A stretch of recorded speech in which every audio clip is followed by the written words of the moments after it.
तो जैसा कि हमने लास्ट एपिसोड में देखा, लियांगजी वापस तियानलिंगबन जा रहा था, लेकिन तभी स्काई गेट पर उसे अपने दोस्त बेहोश दिखाई देते हैं, जिनको बचाने के लिए जैसे ही वो आगे बढ़ता है तो किंग के सोल्जर्स का ट्रैप एक्टिवेट हो जाता है, जिसकी वजह से उन पर कई सारे अटैक होते हैं, लेकिन वो लोग उन सभी अटैक को सर्वाइव कर लेते हैं। और तभी लियांगजी को पता चलता है कि वो अपनी पर्पल डीमन आई का इस्तेमाल नहीं कर सकता। तो प्रिंसेस फ्यूरी लियांगजी से बोलती है कि तुम अपनी पावर का इस्तेमाल नहीं कर सकते तो कोई बात नहीं, लेकिन मैं कर सकती हूँ।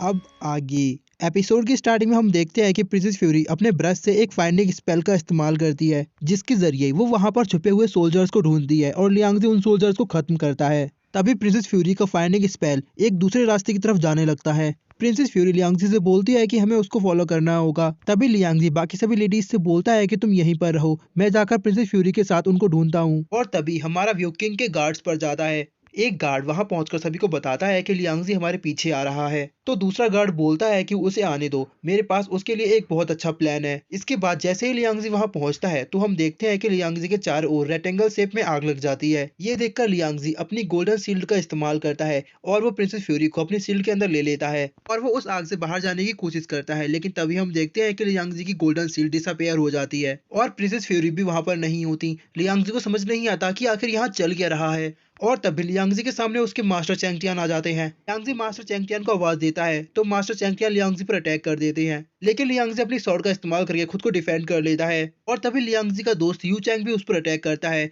मास्टर निंगसुई भी उस पर अटैक करती हैं, बट लियांगजी उन सभी के अटैक को डॉज कर लेता है और तभी मिस लिन और मिस जोई भी लियांगजी पर अटैक कर देती हैं। लियांगजी बोलता है कि मिस जोई का तो समझ आता है, वो मुझे बिल्कुल पसंद नहीं करती, बट ये सभी लोग मुझ पर क्यों अटैक कर रहे हैं। लियांगजी उन सभी के अटैक को डॉज कर लेता है और तभी वहां पर एक आवाज आती है जो कि लियांगजी को बताती है कि तुम मेरे फोर साइडेड इल्यूजन में फंसे हुए हो और आज तक किसी ने भी मेरे इस इल्यूजन को नहीं तोड़ पाया। तभी मास्टर निंगसुई लियांगजी पर अटैक कर देती हैं, लेकिन लियांगजी बहुत ही इजीली उनके अटैक को नलीफाई कर देता है और वो कहता है कि तुम कौन हो, मुझे बताओ कि आखिर तुमने मुझे यहाँ क्यों कैद किया है। तभी मास्टर चैंगटियान लियांगजी पर अटैक कर देते हैं, लेकिन लियांगजी उनके अटैक को डॉज कर लेता है और तभी वहां दोबारा आवाज आती है। वो लियांगजी को बताता है कि मुझे हेवेनली ओरिजिन रिवर्स स्वॉर्ड चाहिए, जिसे तुमने सर्वाइपर कॉपर डोर से हासिल किया है। अगर तुम मेरी ये मांग पूरी नहीं करोगे तो मैं हेवेनली स्प्लिट सेक्ट और तुम्हारे सभी दोस्तों को अपने इस इल्यूजन में हमेशा के लिए फंसा दूंगा, जिसके बाद वो अपनी मृत्यु तक यह जान ही नहीं पाएंगे कि आखिर वो जी कहाँ रहे हैं। तो लियांगजी उससे बोलता है कि तुम मेरे दोस्तों को हाथ भी नहीं लगाओगे,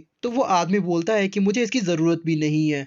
और तभी मिस लीना और मिस जोई दोनों लियांगजी पर अटैक कर देती हैं, लेकिन लियांगजी उनके अटैक को अपनी स्वॉर्ड से रोक लेता है। के बाद हम देखते हैं कि लियांगजी एक स्क्वायर प्रिजन के अंदर कैद होता है, जबकि प्रिंसेस फ्यूरी अपने फॉर्मेशन का इस्तेमाल करके उस प्रिजन से बच गई थी। अभी प्रिंसेस फ्यूरी अपनी पावर का इस्तेमाल करके लियांगजी को प्रिजन से बाहर निकाल देती है, लेकिन लियांगजी को ये पता नहीं था, वो अभी भी अपनी स्वॉर्ड चला रहा था। तो प्रिंसेस फ्यूरी लियांगजी के गले लगती है और वो उससे कहती है कि अब आप सेफ हैं। तभी लियांगजी होश में आता है और वो कहता है कि मैं इल्यूजन से बाहर आ गया। लियांगजी प्रिंसेस फ्यूरी को बताता है कि यहाँ पर हमारे अलावा कोई और भी है जिसने इस जगह को चारों ओर से कवर करके रखा है, हमें उसको अभी ढूंढना होगा। तो प्रिंसेस फ्यूरी बोलती है कि ये तो बहुत आसान है। इसके बाद वो अपनी पावर का इस्तेमाल करती है और चारों ओर लगी हुई शील्ड विजिबल हो जाती है और प्रिंसेस फ्यूरी की पावर की वजह से वो सभी गार्ड्स इंजर्ड हो जाते हैं। तो वो सभी गार्ड्स बोलते हैं कि पहले तो लियांगजी ने हमारी डार्क इल्यूजन को तोड़ दिया और उसके बाद उसने हमारी फॉर्मेशन को भी देख लिया, लेकिन आखिर वो ये सब कर कैसे रहा है। हमारी इस डार्क फॉर्मेशन को कोई भी आम इंसान विजुअल नहीं कर सकता।